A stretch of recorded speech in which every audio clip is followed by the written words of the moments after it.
รถติดเติดมาไหม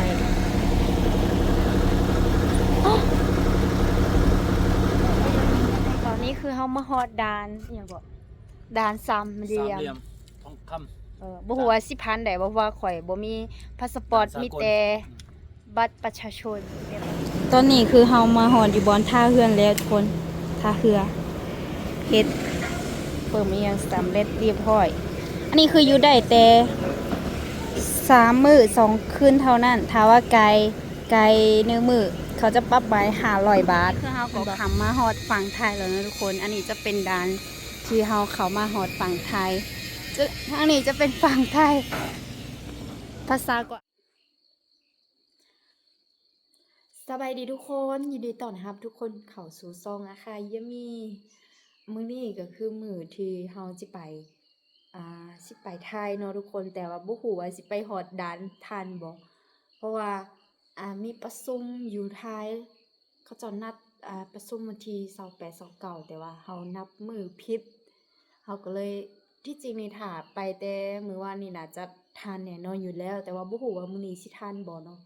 มื้อนี้เฮาต้องได้ไปให้มันทันด่านสากลหั่นน่ะอยู่ต้นเพิงเนาะ ถ้าว่าออกเสาร์ก่อนน่าจะทันเพราะว่าเราสิไปประชุมทั้งอีราซีไปทั้งลูกทั้งพ่อทั้งแม่เนาะแต่ว่าตอนนี้คือน้องของขวัญเป็นไข้น่าจะเอาไปบ่ได้แล้วเพราะว่าถ้าเป็นไข้แล้วเราเดินทางนี่น่าจะยิ่งแฮงหนักกว่าเก่าหั่นน่ะก็เลยว่าสิเอาไว้นำพ่อแล้วเพราะว่า อาคันน้อยก็บ่สบายเนาะทุกคนบ่สบายเป็นไอตลอดหั่นน่ะช่วงนี้อากาศเปลี่ยนแล้วก็ไผก็บ่สบายข่อยก็บ่สบายแต่ว่าข่อยบ่ถึงขั้นที่ว่าเดินทางบ่ได้นะก็เลยว่าสิเดินทางไปคนเดียวให้อาคันน้อยอยู่นำลูกเนาะเพราะว่าลูกหั้นบ่สบายแฮงนะบ่คิดว่าสิไปพร้อมหน้าพร้อมตา ที่จริงไปบ่ได้แล้วเพราะว่าของขวัญนี่มันไข้แฮงมื้อวานนี่เริ่มตัวร้อนแล้วบ่คิดว่าถ้ากินยาแล้วสิดีขึ้นโอ้ก็บ่ดีขึ้นเนาะเดี๋ยวนี้ก็ยังได้เจียได้อุ้มตอนนึ่งข้าวอันนั้นอยู่แต่งกินอยู่ บ่สบายไผก็บ่สบายก็เลยว่าสิหางลูกจักเทื่อเนาะทุกคนเกิดลูกมา2 ปีบ่เคยหางลูกจักขึ้นเลยบ่เคยหางถ้าว่าหางก็หางตอนเว้นเนาะบ่เคยหางตอนคืนหั่นน่ะเฮานอนนำกันตลอดเนาะแล้วก็บ่ฮู้ว่าเทื่อนี้หางกันแล้วลูกสิหายหรือว่าแม่สิหายยังบ่แน่ใจเลยโอเคทุกคนมื้อนี้คือเฮาสิเดินทางไปโฮไซแล้วก็ไปต่อต้นเพิงแล้วก็ไปต่อไทยเลยบ่ฮู้ว่าสิไปฮอดได้บ่รอท่านำกันเนาะว่าฮอดแท้บ่ทางในหน่วยรถติดคัก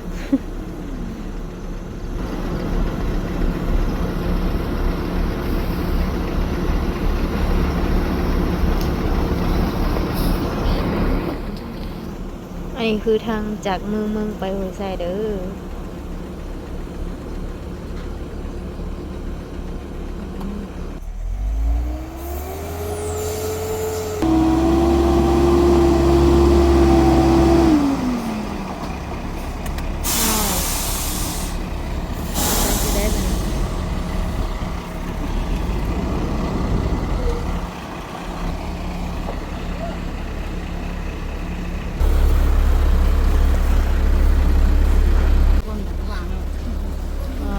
รถติดแผลติดไว้ไปบ่ได้แล้วทางไอ้น้อยจังนี่ไอ้ได้อ่ะทางโค้งเลยทางน้อยเลยไปบ่ได้ขนาดนี้จะรถติดแผลติดมาไหม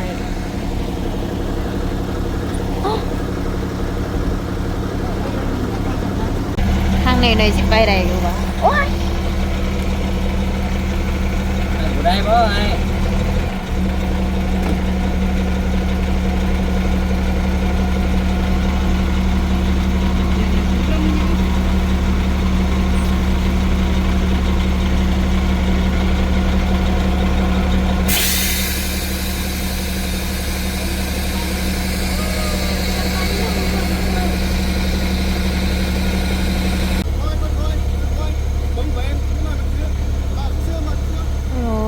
น้อยๆสูบไปสูบไปโอ้ว่าสิรอดวันนี้ เอาได้ก็ไม่ได้ไปเลยเอาไปหมดแล้ว เอา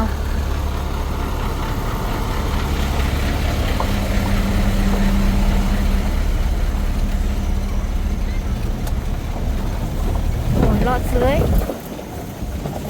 เอาขึ้นมาแล้วขึ้นลงมาด้วยขึ้นมาแล้ว อันนี้ เออ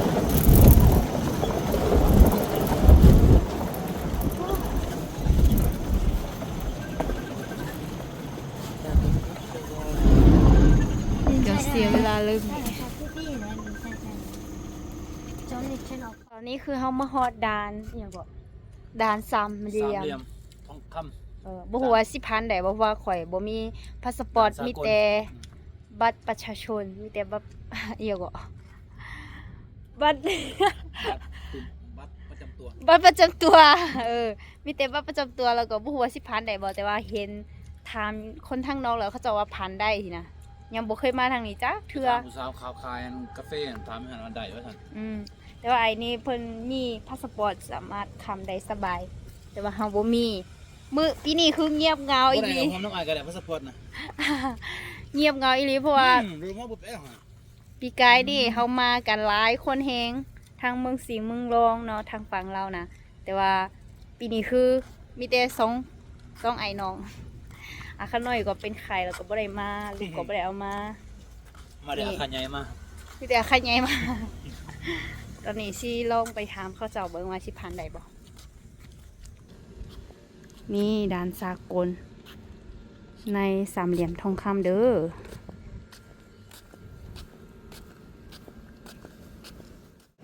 ตอนนี้คือเฮามาหอนอยู่บอนท่าเฮือนแล้วทุกคนท่าเรือเฮ็ดเปิ่มอีหยังสำเร็จเรียบร้อย อันนี้คืออยู่ได้แต่3 มื้อ 2 คืนเท่านั้นถ้าว่าไกล1 มื้อเขาจะปรับไว้500 บาทแมันบ่ อยู่ไทย500ว่าคือ เมื่อกี้ไปเฮ็ดอันนี้แล้วเขาเจ้าบอกว่าให้จ่ายแม่ก็เว้าเป็นเงินบาทแล้วตกใจ เพราะว่าเฮาอยู่หั่นอยู่บ้านเฮาบ่ค่อยจ่ายเงินบาทหันนะแต่มานี่แล้วเขาจะเว้าแต่เงินบาท แต่ก็จ่ายเป็นกีบได้คือกัน อันนี้เฮ็ดอันหนึงก็คือได้แม่ก็100 บาทเด้ออันหนึงเด้อถ้าว่าเงินกีบก็50,000 60,000แล้วปีเพื่อ50,000 100 บาทคือกัน200 บาท ทั้งหมดนี่200 บาท ตอนนี้รถหาคนมา ให้มันครบ3 คนเราจึงออกไปว่าสันนี่ฝั่งไทยเด้อทุกคน อันนั้นฝั่งไทย มา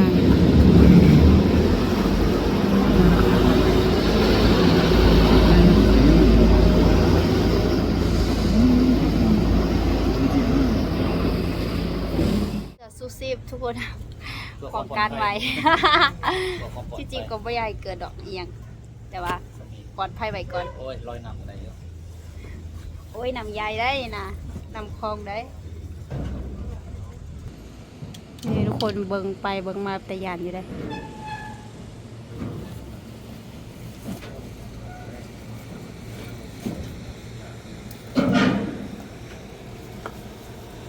Aku cho chơi quăng à? Đâu phải là? ไปจอดอยู่ลุมพุ่น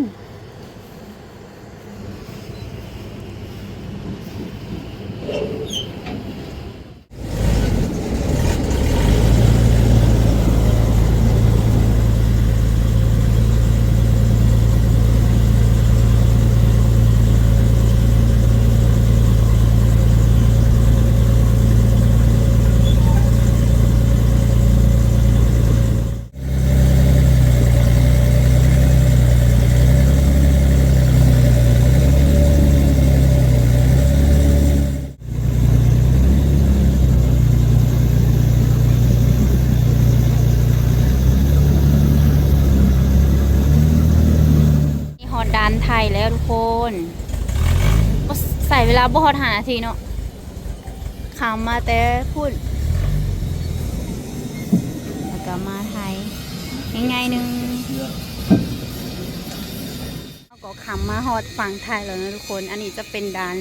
ที่เฮาเขามาฮอดฝั่งไทยทางนี้จะเป็นฝั่งไทย ภาษาก็อาจจะต่างนิดนึง แต่ก็บ่ได้ต่างหลายเว้าได้พอเว้าได้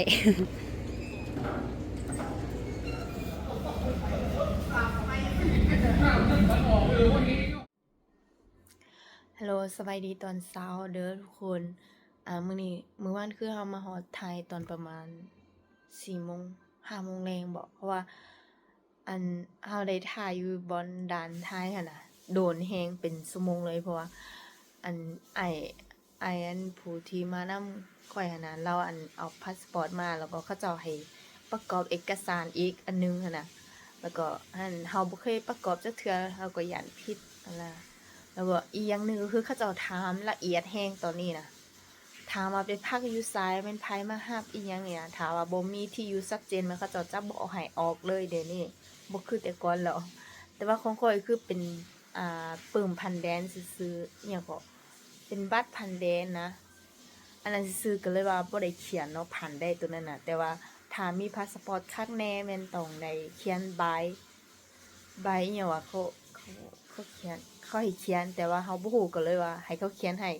แต่ว่าเสียเงิน100 บาทเนาะเราเคลียร์ไปเคลียร์มานั่งท่าอยู่บางทีเขาว่าถ้าบ่มีคนมารับสินะเฮาก็จังบ่สั่งให้ออกไปอิหยังเว้าหลายประมาณนี้แหละก็เลยนั่งท่าอยู่จนกว่าทางฝั่งไทยนี่มารับเนาะเพราะว่าเฮานัดกันแล้วเนาะแล้วก็เขาก็บอกนิดหน่อยเขามารับ สำหรับมื้อวานก็ประมาณนี้เนาะทุกคนมื้อนี้ก็สิถ่ายบรรยากาศภายในประเทศไทยเชียงรายตอนนี้คืออยู่แม่สายเนาะทุกคนอยู่เชียงรายอยู่แม่สายแล้วเฮาสิถ่ายบรรยากาศให้ทุกคนได้ชมการมาเฮ็ดที่หมู่มาเฮ็ดแล้วก็มาเรียนรู้ของเฮากันเนาะทุกคนประมาณนี้เด้อบ๊ายบายอยู่รอดปลอดภัย ตอนนี้นอนน้ำเอื้อยเนาะเอื้อยคนรู้จักนี่แหละเป็นคนอาคาแต่ว่าเราเข้าห้องน้ำอยู่โอเคประมาณนี้เนาะทุกคนคลิปต่อไปเราก็จะถ่ายให้ทุกคนได้ชมกันติดตามกันยาวๆเด้อบ๊ายบาย